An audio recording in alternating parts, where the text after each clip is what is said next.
নমস্কার বন্ধুরা, school service কমিশনের মাধ্যমে যে শিক্ষক এবং শিক্ষিকা নিয়োগের বিজ্ঞপ্তি প্রকাশিত হয়েছে, যে আবেদন প্রক্রিয়া চলছে, তো অনেকেই জানো না আবেদন করতে গেলে কি কি ডকুমেন্টস লাগে এবং কোন কোন সার্টিফিকেট লাগবে, সেটা আমি সংক্ষেপে তোমাদের সাথে তুলে ধরছি।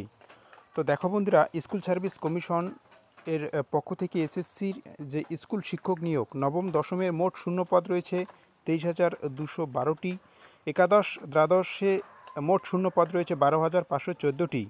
তো এক্ষেত্রে বয়স লাগবে 21 থেকে 40 বছরের মধ্যে। এসসি এসটি ওবিসি পিডাব্লিউডিরা নির্দিষ্ট বয়সে ছাড় পাবেন। তো ফ্রেন্ডস, আবেদন শুরু হয়ে গিয়েছে 16/6/2025 থেকে এবং লাস্ট ডেট 14/7/2025। যোগ্যতা তোমরা প্রত্যেকেই জানো। তো এখন আমি তোমাদেরকে বলছি তোমাদের এই পোস্টে আবেদন করতে গেলে কি কি ডকুমেন্টস লাগবে। তো ফ্রেন্ডস, দেখে নাও।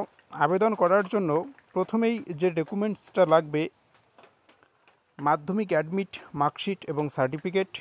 2 নম্বরে উচ্চ মাধ্যমিকের মার্কশিট এবং সার্টিফিকেট। 3 নম্বরে গ্র্যাজুয়েশনের মার্কশিট ও সার্টিফিকেট। 4 নম্বরে মাস্টার ডিগ্রির মার্কশিট ও সার্টিফিকেট, বিএডের মার্কশিট ও সার্টিফিকেট যদি থাকে।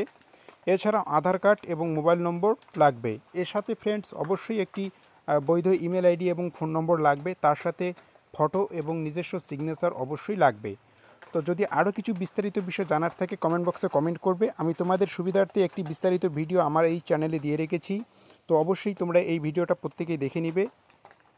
আর যারা নতুন এই চ্যানেলে আসলে, যারা এখনও সাবস্ক্রাইব করে রাখোনি, অবশ্যই চ্যানেলটিকে সাবস্ক্রাইব করে বেল আইকনটি অন করে রাখবে। ধন্যবাদ।